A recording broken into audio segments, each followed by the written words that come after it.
Check this out, guys. We got the city of Denver now asking residents to house migrants as shelters have become overcrowded with the massive inflow of new migrants. This is what's happening in Denver. Nobody really knows exactly why Denver is doing this sort of thing. Nobody really knows why Denver is spending so much crazy money on the migrant crisis. But now Denver is asking rental property owners to specifically rent to migrants.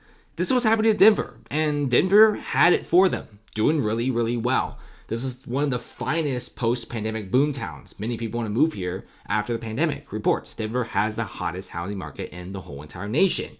Oh, and now you're pulling the migrant crisis situation? It's like Denver has everything great going for it, and for some reason, the city council and the mayor, Mike Johnston, suddenly decided to start doing the sanctuary city stuff, which now they've taken in 40 to 50,000 migrants. They're literally collapsing. They can't handle the sort of traffic. Nobody really knows why Denver, a city of 700,000 people, have about the same amount of migrants as Chicago, who has 2.1 million, and with Chicago having more money because they have the Chicago Mercantile Exchange, where all the stock options and futures orders get routed to Chicago. This makes no sense. Now Denver's hottest housing market may now become the coldest housing market. It's very expensive to live in Denver, guys. It's not cheap at all. And this is what's happening here. When you're going to be forcing many property owners and asking them constantly to rent specifically to migrants, you're not going to be making that much money. On top of that, we could be seeing more laws coming in for a lot of property owners who have vacant properties. They may be forced to rent these out to migrants. And this absolutely just destroyed the whole entire Denver market. All right. Not to mention now Denver is just full of tents, migrants on the streets because they literally have to close down these shelters. Many people are just kind of sick and tired of it. Fewer hours, fewer flowers. Denver's migrant crisis threatens to overwhelm its compassion. Many people aren't really feeling this anymore. In fact, at first, everyone was pretty happy about the migrant crisis. But after you start taking in over like 20,000 people, it gets to the point where Denver's like, okay, we actually can't take in more people. Personal opinion, I think Denver could probably take in 1,000 people max. No more than that. But when you take in like 40K, 42K, and it slowly just keeps growing, it gets to the point where many people are getting their hours cut. DMV hours, government employees, many of them have their hours reduced to zero, which is basically layoff. Now, people are just very, very mad about this. People don't want to stay in Denver anymore, and it's only going to get worse as time goes on. You have a lot of cuts to recreational hours.